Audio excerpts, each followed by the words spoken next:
రాష్ట్రాలు అప్పుల్లో ఉండటము, ఆర్థికంగా దివాళా తీయటము ఈ విషయాల్లో అధికార ప్రతిపక్షాలు ఒకరినొకరు అనుకోవటం చాలా రాష్ట్రాల్లో జరుగుతుంది. మనం చూస్తున్నాం తెలంగాణ, ఆంధ్రప్రదేశ్‌లో కూడా. ఇంకా జీతాలు ఇవ్వలేకపోవటం ఇట్లాంటి పని.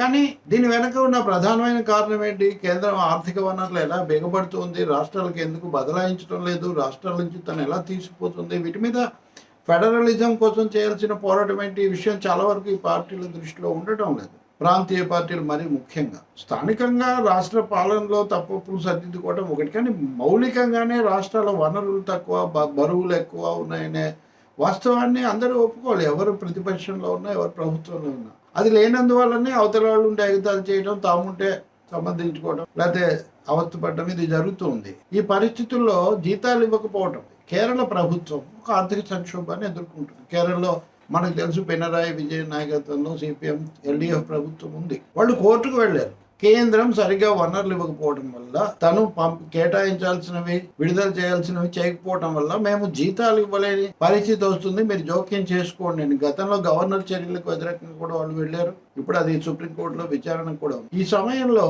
కేరళ ఆర్థిక మంత్రి కేఎన్ బాలగోపాల్, ఈయన వాస్తవానికి ఆ మధ్య హైదరాబాద్ కూడా వచ్చారు. ఆయన అనువాదం కూడా చేశాయి. దాదాపు ఈ విషయాలన్నీ ఆయన అప్పుడు చెప్పారు. ఆయన ఇంటర్వ్యూ కూడా ఇచ్చారు. ఎందుకు ఇంత ఆర్థిక సంక్షోభం ఉందనే దాన్ని ఎంత మాత్రం దాచుకోవాల్సిన అవసరం లేదు. ఆర్థిక సంక్షోభానికి కారణాలు ఏంటి అంటే, Kerala government is anticipating an unprecedented financial crisis in the upcoming fiscal year coinciding with the Lok Sabha elections. So ఈ పరిస్థితుల్లో ఆయన చెప్తున్నాడు, the main challenge we face in the budget this time are profound. Budget కు సంక్షోభం ఉంది, given the unprecedented financial difficulties that the state is facing. While center is claiming 63% of the country's total revenue, the state's bear 64% of the total expenditure. 63% revenue ఆదాయం అంతా కేంద్రం తీసుకుంటుంది. ఖర్చులలో 64% రాష్ట్రాలు భరిస్తాయి. ఇదొక పెద్ద వైరుధ్యం. Kerala is grossly neglected in receiving its rightful share from the collected taxes. Our tax share dwindled from 3.8% to a mere 1.9%, leading to an anticipated reduction of rupees 20,000 crore. చాలా స్పష్టంగా చెప్తున్నాను. 3.8% నుంచి 1.9% నుంచి సగానికి సగం పడిపోయింది.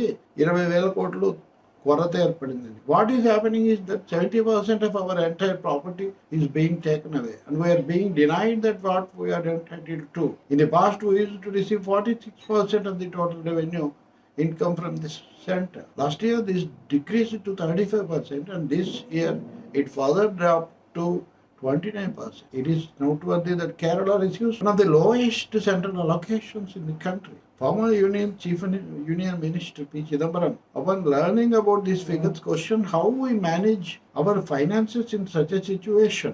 This led us to pursue legal avenues, including approaching the Supreme Court with the case. However, the state government is also exploring alternative strategies to move forward, and there will be announcements regarding this in the forthcoming budget. కాబట్టి ఏం దాపరికం లేదు. అసలు ఇంతగా ఎట్లా మీరు నడుపుతున్నారని మాజీ ఆర్థిక మంత్రి చిదంబరమే ఆశ్చర్యపోయాడట.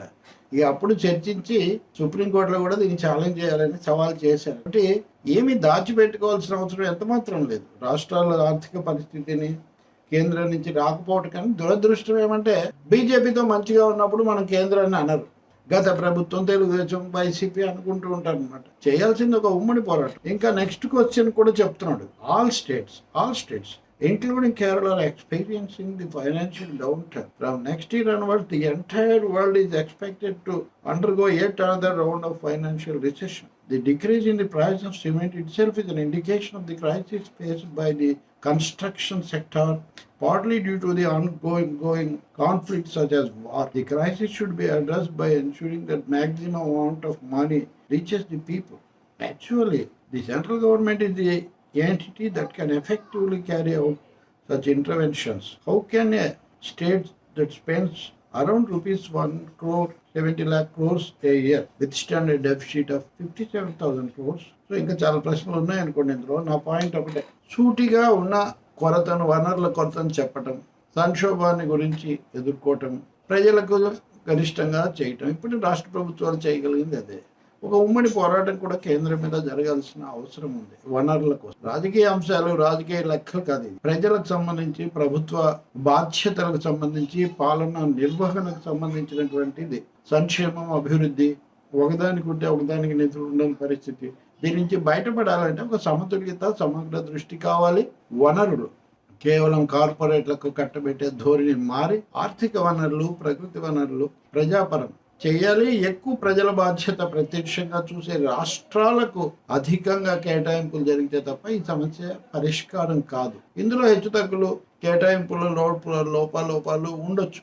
ఇప్పుడు రేవంత్ రెడ్డి ముఖ్యమంత్రి యొక్క తెలంగాణ ప్రభుత్వం కూడా కేంద్రానికి అలాంటి ఒక అభ్యర్థన ఏదో సమర్పించినట్టు మనకు కనిపిస్తుంది. రాజకీయ భేదాలు ఏమున్నా సరే రాష్ట్రాల్లో ఉన్న పార్టీలు, ప్రభుత్వాలు కేంద్రం మీద తమ వాటా, న్యాయమైన వాటా, అవసరమైన వాటా, రాజ్యాంగబద్ధమైన తెచ్చుకోవడం కోసం ఒత్తిడి పెంచాల్సిన, ఒక్కుమ్మడిగా పోరాడాల్సిన అవసరం చాలా ఉంది. నాకు తెలిసి ఫిబ్రవరి 8న ఎప్పుడో కేరళ ముఖ్యమంత్రితో సహా వాళ్ళందరూ ఢిల్లీలో అలాంటి ఆందోళన కార్యక్రమం ఒకటి చేపడుతున్నారు.